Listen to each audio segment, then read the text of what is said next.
Hey everybody, today is the day that Kia owners were supposed to have access to the Tesla supercharging network. Unfortunately, Kia came out a couple days ago and said that we weren't going to have access until springtime. That has been revised to be by the end of March. But I was thinking, Hyundai vehicles do have access. I went ahead and checked the Tesla app, and if you put a Hyundai Ioniq 5 in, it says that they can charge at locations that require an adapter, not just Magic Dock locations. So I thought, they're very similar. It's the same architecture, basically. Let me go ahead and try my Kia EV6. I'll just put in the Tesla app that I have a Hyundai Ioniq 5, and let's see how it does.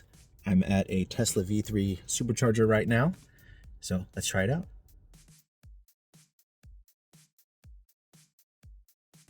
All right, I activated the charger in my Tesla app and have my A to Z adapter connected to the supercharger cable, so we'll go ahead and plug it in and see how it does. After about 15 seconds, it started charging here, and here we are at 37%, pulling 67 kilowatts, and shows 32 minutes to 80% and 39 to 90%. It should peak around 95 to 100 kilowatts. After about a minute here, it ramped up to 75 kilowatts. I did precondition the battery for about 10 to 15 minutes on the way by putting a different DC charger in the navigation, so it warmed the battery some, but not quite fully to 69 degrees Fahrenheit, so we'll see how that impacts things. Here, after another few minutes, it's dropped back down to 67 kilowatts. You can see it's pulling out 422 volts and 160 amps or so. Remember, the e-gmp vehicles like the EV6, EV9, Ioniq 5, Ioniq 6, since the vehicles are built based on higher voltage architecture, they use the rear motor to step up the voltage. So that means we don't see peak speeds at V3 superchargers like this. V4 superchargers, though, are capable of higher voltage, so when they roll out, we'll see full speeds there. One thing I just wanted to show you guys too is how many gas vehicles pulled up and are blocking Tesla superchargers here while I charge. There's a truck, a Hyundai Elantra, there's an Acura SUV. It's just crazy. Checking in here at 51%, it's only doing about 61 kilowatts. It does show only 20 minutes to 80% though, so it does think it's going to ramp up the speeds at some point. Here at 53%, it actually just dropped down to only 50 kilowatts. That's not ideal. Looking at the battery temperatures here at 57%, the minimum is 57 degrees.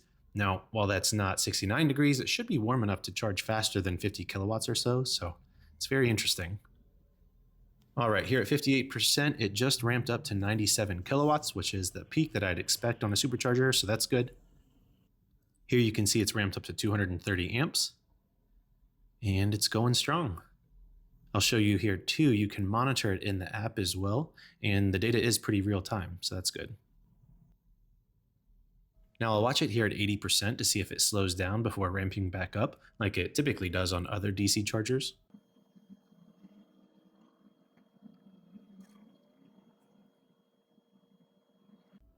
And there was no slowdown at 80%. It's interesting. Okay, now at 82%, it did just slow down drastically to only 7 kilowatts.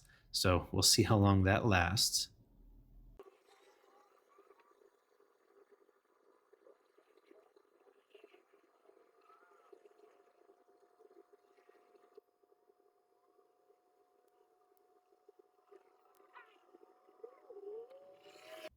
Okay, after about 2 to 3 minutes, it's ramping back up.